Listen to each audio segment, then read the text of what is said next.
Guys இன்றைக்கி வந்து 200 ரூபீஸ்க்கு உள்ள ஃப்ராக் தான் உங்கள் கூட காட்ட போகிறேன். இதோட கலெக்ஷன்ஸ் எல்லாமே சூப்பராக இருக்கும். வீடியோட எண்டில் ஃபுல்லாக எல்லா கலெக்ஷன்ஸுமே காட்டியிருக்கேன். கண்டிப்பாக வீடியோ ஸ்கிப் பண்ணாமல் ஃபுல்லாக பாருங்கள். சண்டே மார்னிங்கே மீனாட்சி அம்மன் கோயிலுக்கு வந்துவிட்டோம். 6 o'clock கிளம்பினோம். ஒரு 8 o'clock வரைக்கும் ஆகிடுச்சு கோயிலுக்கு வந்து ரீச் ஆகிறதுக்கு. க்ரௌட் பார்த்திங்கன்னா நார்மலாக தான் இருந்துச்சு. நான் தேர் திருவிழா காட்டிலும் நல்ல கூட்டம் இருக்கும்னு எக்ஸ்பெக்ட் பண்ணேன். பட் பரவாயில்ல, மீடியமாகவே தான் இருந்துச்சு. ஒரு 1 hour ஆச்சுங்க சாமி பார்க்குறதுக்கு, அவ்வளோதான். மற்றபடி கூட்டம்லாம் ரொம்ப இல்லை. இன்றைக்கி வந்து சண்டே கொஞ்சம் ஃப்ரீயாக இருக்கிறதுனால மேரேஜ்க்கு வந்து ஷாப்பிங் வந்து பண்ணிடலாம் அப்படின்ட்டு தான் ஸ்டார்ட் பண்ணுறதுக்காக வந்திருந்தோம். லக்கேஜ்லாம் இங்கே வச்சுட்டு சாமி கும்பிட்டுட்டு நெக்ஸ்ட்டு வந்து பக்கத்தில் நாச்சியார்ஸ் தானே இருக்குது, அதனால் அங்கே போயிட்டு கலெக்ஷன்ஸ் எப்படி இருக்குன்னு பார்க்கலான்னு நினச்சிட்டு இருந்தோம். அதுக்கு முன்னாடி பக்கத்தில் வந்து இந்த வெள்ளை நந்தி இருக்குல்ல, அந்த இதுக்கிட்ட வந்து கொஞ்சம் கடைங்கள்லாம் இருந்துச்சு. அங்கே வந்து பாப்பாவுக்கு பேங்கிள்ஸ் பார்க்கணும், அவளுக்கு பட்டுப்பாவடை எடுத்தாச்சு. அதுக்கு வந்து மேட்சிங்காக பார்க்கலான்னு பார்த்துருந்தேன். சண்டேனால ஷாப்லாமே நிறைய க்ளோசிங்கில் தான் இருந்துச்சு. ஸோ அது அந்த பிளான் கேன்சல் ஆகிடுச்சு. நெக்ஸ்ட் வந்து நாச்சியார்ஸ் போனோம். எங்களுக்கு வந்து கலெக்ஷன்ஸ் பார்த்திங்கன்னா நல்ல க்ரௌடு இருந்துச்சு. கடையில் தான் ரொம்ப க்ரௌடு இருந்துச்சு. கலெக்ஷன்ஸுமே எனக்கு அந்த அளவுக்கு கொஞ்சம் பிடிக்காத மாதிரியே இருந்துச்சு. அதனால் வெளியில் வந்துட்டேன். ஒரு 5 minutes தான் பார்த்துருப்பேன். எனக்கு அந்த 5 minutesலேயே தெரிஞ்சிச்சு, ஓகே நமக்கு இங்கே செட் ஆகாது அப்படின்ட்டு கொஞ்சம் வெளியில் வந்துட்டு அதுக்கப்புறமா வரமகாலட்சுமி வந்து அம்மா போய் ஒரு டைம் பாருன்னு சொல்லியிருந்தாங்க.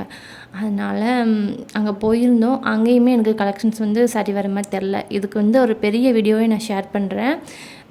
வரல மகாலட்சுமியில் உள்ள கலெக்ஷன்ஸ் எப்படி இருக்குதுன்னு பார்த்துட்டு தயவு செஞ்சு போங்க. கிளாத்தும் நல்லா இல்லை, ப்ரைஸும் எனக்கு தெரிஞ்சு அஃபோர்டபுளாகவே இல்லைங்க.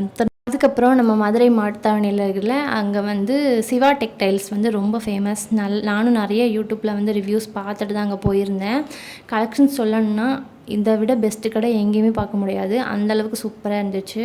சில்ட்ரன்ஸ்க்குலாம் இந்த ஃப்ராக் பார்த்திங்களா, குட்டி குட்டியாக எல்லாமே 180 ரூபீஸ்க்கே தராங்க. ரொம்ப சூப்பராக இருந்துச்சு. எனக்கு எல்லா ஃப்ராக்குமே எடுக்கணும்னு ஆசை. பாப்பாவோட சைஸ்க்கு தான் அது பத்தலை. பாப்பாவோட சைஸ்க்கு பார்த்திங்கன்னா இருந்துச்சு எல்லாமே 250 260 அந்த மாதிரி ரேஞ்சில் இருந்தது. ஆனால் எனக்கு இந்த கலெக்ஷன்ஸ்லாம் ரொம்ப பிடிச்சிருந்து. உங்கள் வீட்லேயும் சின்ன குழந்தைங்க இருந்தாங்கன்னா கண்டிப்பாக இங்கே வந்து பிக் பண்ணுங்கள். ரொம்ப சூப்பராக இருக்குது கலெக்ஷன்ஸ் எல்லாமே. நெக் பட்டனுமே பார்த்திங்கன்னா நல்ல டிஃப்ரெண்ட்டாக கொடுத்துருந்தாங்க. கலர்ஸுமே நிறைய வெரைட்டிஸ் இருந்துச்சு. ஜென்ஸுக்குமே பார்த்திங்கன்னா நாங்கள் வந்து இந்த டைம் தான் பிட்டு ட்ரை பண்ணலான்னு பார்த்துருந்தோம். பிட் எல்லாமே 200 ரூபீஸ்லேருந்து ஸ்டார்ட் ஆகுது.